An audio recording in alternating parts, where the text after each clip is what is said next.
So, Jeff, I would like to ask you, why did you choose to tell this story? And in this sense, how much The Wild One and Easy Rider influence it?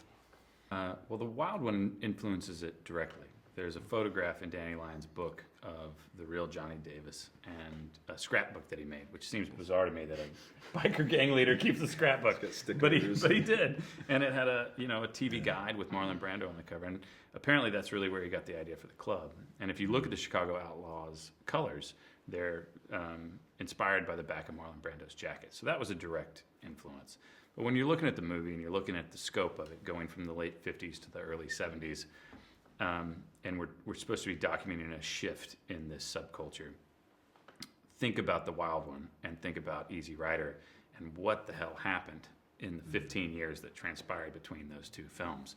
What in culture made that shift? Because, The Wild One opens with Marlon Brando on a fake bike with a rear projection screen behind him, and then you've got Easy Rider, which I don't even know what's going on in that movie. And so, it seemed an appropriate way to bookend this film with these two pieces of pop culture, but they also are very definitive in terms of their moments in time. And I just wanted to connect the two. And so, Austin, I would like to ask you, what did convince you to accept this role? This guy. Yeah, for real. I've wanted to work with him for a long time. I thought if I ever get the chance, I would really feel very happy to do it. And then on top of that, he wrote a beautiful script, and it's based, or inspired by this incredible book that has these amazing images and these incredible interviews, and so it's a rich world, and it was just full of humanity. And on top of that, the character I thought was one of the coolest characters I've ever read. So getting the chance to play him was awesome. It's a great movie. Yeah. And which scene you think was the most difficult to shoot? Difficult to shoot? Well, I mean, any motorcycle riding scenes were terrifying because we put these beautiful human beings that you care about on motorcycles without helmets at speed, and these are 60-year-old bikes. So just from both a director's point of view and a human point of view, every day was very nerve-wracking that they got on a bike. It's like stunts. You do it once, you get it right, you don't ask them to do it again. And so we were very cautious about that. But from a directing standpoint, it was a constant challenge of just having so many characters. We have this incredible cast, incredible actors. Anywhere you point to camera, there's a great actor doing something great. And around the campfire, for instance, I mean, it just took us so long. I mean, it took us all night to shoot that. And I'm shooting 2 cameras, but it's like you got to move around because you want each of these faces. You want each of these reactions.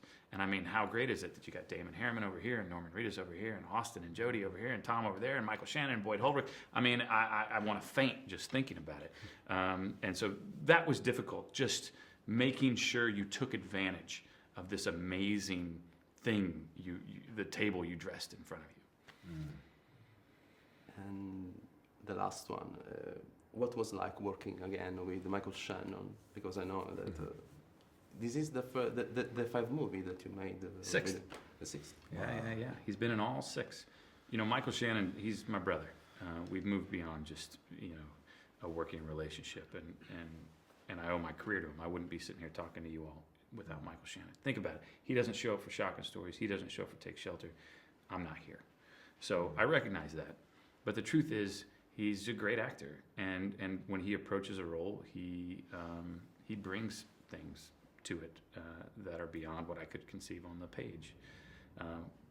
Schedules for movies are really strange, there are a lot of actor schedules, other things that go into play, and the assistant director came to me with the first schedule, and he was like, what about a Michael Shannon monologue on the first day? And it was like, well, that sounds like kind of an interesting idea, because I have all these guys that I'm so excited to work with, but intimidated by.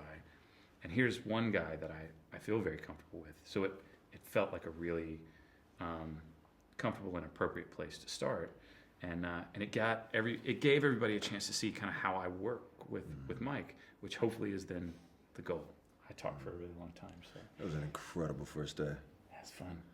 Amazing. Thank you. Thank you, Francesco.